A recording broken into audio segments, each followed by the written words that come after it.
Book 1. The 30s. The Stage, the Mob, and the Girls. Chapter 1. On August 12, 1833, the town of Chicago was organized with a population of about 200. Within 7 years, it grew to more than 6,000 people. On June 15, 1835, the first public land sales began with Edmund Dick Taylor as receiver of public moneys. The city of Chicago was incorporated on Saturday, March 4, 1837, and for several decades was the world's fastest-growing city. As the site of Chicago Portage, the city became an important transportation hub between the eastern and western United States. Chicago's first railway, Galena and Chicago Union Railroad, and the Illinois and Michigan Canal opened in 1848. The canal allowed steamboats and sailing ships on the Great Lakes to connect to the Mississippi River. A flourishing economy brought residents from rural communities and immigrants from abroad. Manufacturing and retail and finance sectors became dominant, influencing the American economy. The Chicago Board of Trade, established 1848, listed the first ever standardized exchange-traded forward contracts, which were called future contracts. In the 1850s, Chicago gained national political prominence as the home of Senator Stephen Douglas, the champion of the Kansas-Nebraska Act, and the popular sovereignty approach to the issue of the spread of slavery. These issues also helped propel another Illinoisan, Abraham Lincoln, to the national stage. Lincoln was nominated in Chicago for U.S. President at the 1860 Republican National Convention, which was held in a purpose-built auditorium called the Wigwam. He defeated Douglas in the general election, and this set the stage for the American Civil War. During World War I and the 1920s, there was a major expansion in industry. The availability of jobs attracted African Americans from the southern United States.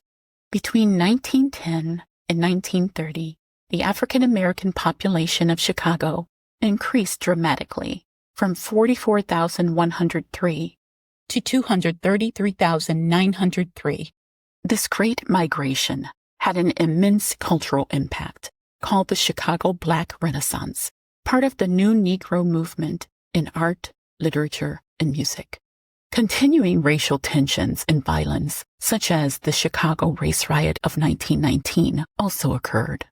The ratification of the 18th Amendment to the Constitution in 1919 made the production and sale, including exportation of alcoholic beverages, illegal in the United States.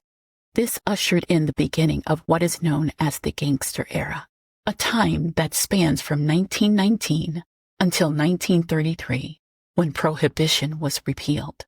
The 1920s saw gangsters including Al Capone, Dion O'Banion, Bugs Moran, and Tony Accardo battle law enforcement and each other on the streets of Chicago during the Prohibition era.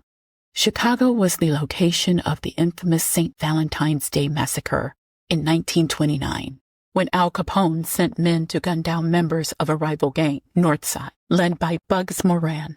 The Great Depression brought unprecedented suffering to Chicago, in no small part due to the city's heavy reliance on heavy industry. Notably, industrial areas on the South Side and neighborhoods lining both branches of the Chicago River were devastated. By 1933, over 50% of industrial jobs in the city had been lost, and unemployment rates among blacks and Mexicans in the city were over 40%. The Republican political machine in Chicago was destroyed by the economic crisis, and every mayor since 1931 has been a Democrat. However, the Chicago streets held a place of magic in the mind of a young Tony Rossi. It was a playground of sight, sounds, and smells. The bustling of people pushing past him, the collection of baked goods wafting up into the air, mixing and hovering over the city, like an aromatic cloud filled with fresh bread, pies, flowers, and lake water. He loved his city, even though he was far too young and, more importantly, too poor to enjoy the finer parts of it. The stock market had not yet taken its inevitable nosedive, sending the people into a tailspin of financial hopelessness. Still, Tony was too young to care about such things. His father was a hard-working man who had traveled to America from Italy, bent on making a better life for himself and his family. Tony was only 2 when they made the journey that was fraught with disease, aggravation, and at times heartache. But that was nearly 8 years ago. John Rossi was a stout, burly man with chiseled features, a large nose, and small pear-shaped eyes that always seemed on the verge of falling asleep. He knew very little in the way of finance, so he did the only thing he was truly qualified for, and that was carpentry, a skill that his father had taught him. Although a rare skill for someone living in the inner city, it paid very little, but it was enough to keep food on the table. And on some occasions, the money was enough to take the family to a vaudeville show from time to time. It was these times that Tony would forever remember as the best time of his life. He would sit in the audience beside his 8-year-old brother on his right and his mother on his left. He would watch wide-eyed as dancers, singers, magicians, comics, and ventriloquists performed. He was amazed by it. But more than that, he wanted to be a part of it, especially the comedians. He loved how the audience responded to their antics. Even the worst of the comedians were funny to a crowd starving for entertainment.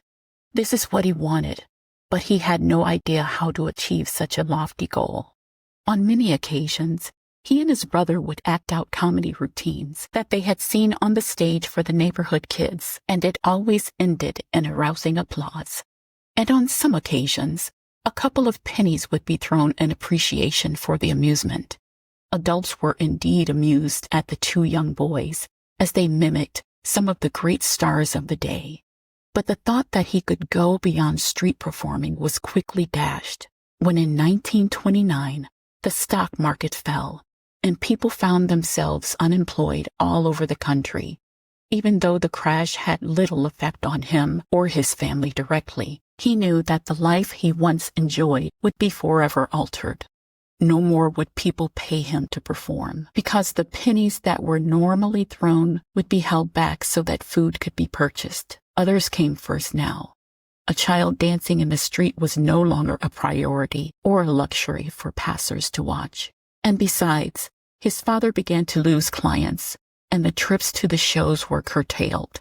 So Tony, now at the age of 15, had decided to find other ways to help out the family's financial difficulties. And it was at this time that he met the boy that would become his lifelong friend. Tommy Feldman was from a Jewish family living near to Tony on the south side of Chicago. His father was an accountant, and his mother a secretary who was good with numbers and budgets. Both seemed to always have more than most. They were thrifty and smart financially. Tommy's father had clients all over America and often traveled from city to city to take care of other people's financial matters, often giving advice and or investing their money. Even during the lowest times of the Depression, they were still able to go outside the home for meals, dining in expensive restaurants, and watching vaudeville shows regularly. Tony envied this but never made his feelings known to his friend. Envy, he felt, was a sure sign of weakness in a man. Tony met Tommy when both boys were caught sneaking into a speakeasy and were quickly ejected. Tommy was a good-looking, freckled-faced kid with a light complexion and auburn hair. Along with his natural comedic skills, he seemed to be able to turn the heads of the fairer sex with just a grin. Girls loved him. He had a natural, if somewhat awkward charm that young women found endearing. The attention Tommy got also made Tony a little envious. Tony was often shy around girls his own age. He had a cool demeanor, and with his Italian heritage had natural good looks, a strong build, a warm, easy smile, and yet he would stumble over words trying to talk to the opposite sex. Many afternoons, both boys could be found hanging around a butcher shop on the corner of Clark and Eddy Street, waiting for Eduardo Moretti to send them with an order to deliver. They met the mobsters through a mutual friend, Marco Salvatore, the 18-year-old son of mob boss Dino Salvatore. Eduardo Moretti hired the boys to run cuts of meats to patrons. What the boys didn't know was that some of the beef, pork, or poultry held more than animal flesh. Neither Tony nor Tommy questioned the contents of the packages. They knew they would be paid once they returned, and that was enough to squash their collective curiosities. Tony quickly took his pay to give to his mother, who in turn began to put the money to good use. Both of Tony's parents knew who the Morettis were. They also knew who they worked for. And knowing all these things, they also knew that their son was bringing in enough money to feed the family and some months make the rent on time, so they never questioned their son. Tony's mother, Margaret or Sonny, as everyone took to calling her, mostly because in her eyes, the glass was always half full. She was rarely ever seen without a smile plastered on her round face. A small 5'5" petite woman with large eyes, dark black hair, pointed bow lips, and flashing eyelids, she stole her husband's heart at first glance, and even now in middle age, she is a beauty. Her gentle way of speaking soothes and could calm a raging rhinoceros. She is the glue that has always held the family together, always with a welcoming smile and standing in the kitchen pulling a pan of pasta from the oven, which would be a memory that would be planted inside Tony's mind forever. "Hey, listen," begins Tommy as he pulls a stick of gum from its wrapper. The snow had started to fall already, and it was only October. The long eyelashes that the girl swooned over caught several flakes. His newsboy hat, cocked to the left, hung over his eyebrow. The plaid gray jacket was buttoned to the neck and looked to be newly purchased. "Why don't we try out for one of those shows?" Tony, grinning and leaning against the cool brick wall, his eyes heavy from working most nights, running errands for the butcher, says, "That's crazy. We can't do that. What could we do? Get up there and fall down? When I get into the business, I want to create a show. Something like no one has ever seen before." Kicking snow from his cheap shoe, he added, "But I can't do that now." "Come of it. You're hilarious. I mean, the stuff you pull, you can make it. And I can help." "Oh, yeah," Tony begins as he watches his friend shove gum into his mouth. "What could you do?" Tommy said. "Hey, pal, I'm no slouch. I'm just as funny as you and—" A long dramatic pause is emphasized by Tom unbuttoning his jacket and grabbing his striped suspenders with his thumbs. "I can play the violin." "So what? Everybody can play the violin. But not as badly as I can." "Yeah, well, you may have something there."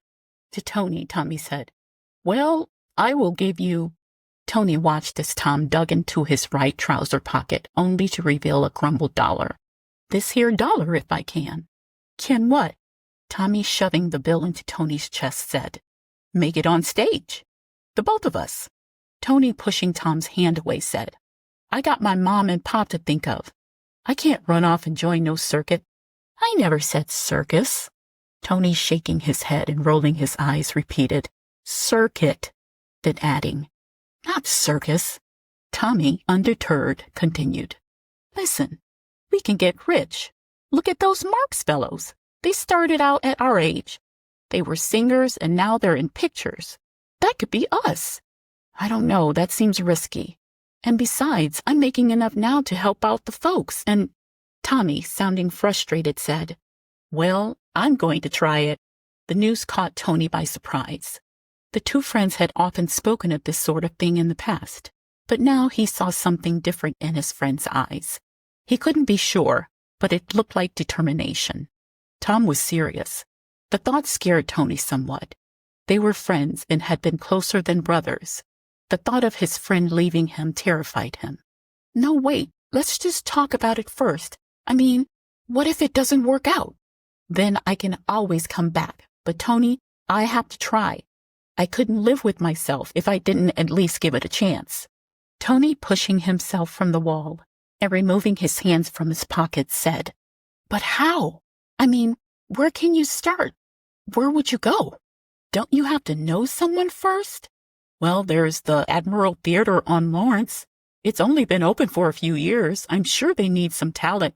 And hey, I got talent. Tony looked again into his friend's eyes and said, "You're not fooling about this time, are you?"